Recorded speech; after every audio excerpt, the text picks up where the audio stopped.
Let me situate Rawls in terms of Anglo-American philosophy. Okay. Let me explain what I mean by Anglo-American philosophy. Right? To some extent, I just mean philosophy in the English-speaking world. Right? America, Britain, Australia, English-speaking Canada, etc. But also, when I say Anglo-American philosophy, I'm referring to a particular approach to or segment of philosophy.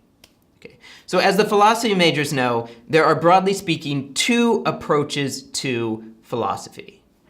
And those are analytic and continental. I don't want to go into too much detail about the difference between the two. I will say this. Okay? Anglo-American philosophy has a certain style of approaching things. Right?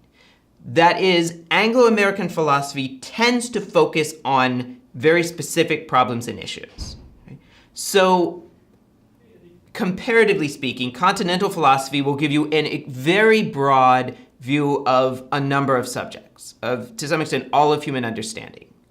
So the great continental philosophers will often give an understanding, something that crosses ethics and politics and philosophy of mind and all kinds of other types of philosophy, and bring them into a whole.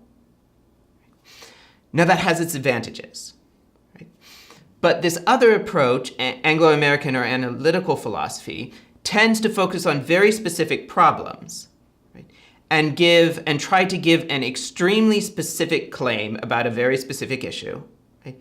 and then give very detailed, precise arguments in favor of that claim.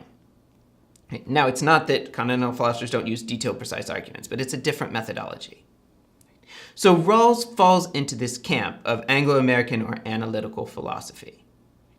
What I'm going to now, at the same time, right, he is very intentional about being historically informed. Right? So for Rawls, it was important for his philosophy to be informed by an understanding of the history of philosophy. You aren't going to see that quite so much in his writing, okay, or in his major works, including the one we're going to read. Right? But it's there in the background. And he gave a very influential class, right, series of lectures that on a regular basis at Harvard on the history of political philosophy. And those lectures have been collected into a volume. Okay. So Rawls comes from the analytical perspective with a special emphasis on being informed by the history of philosophy.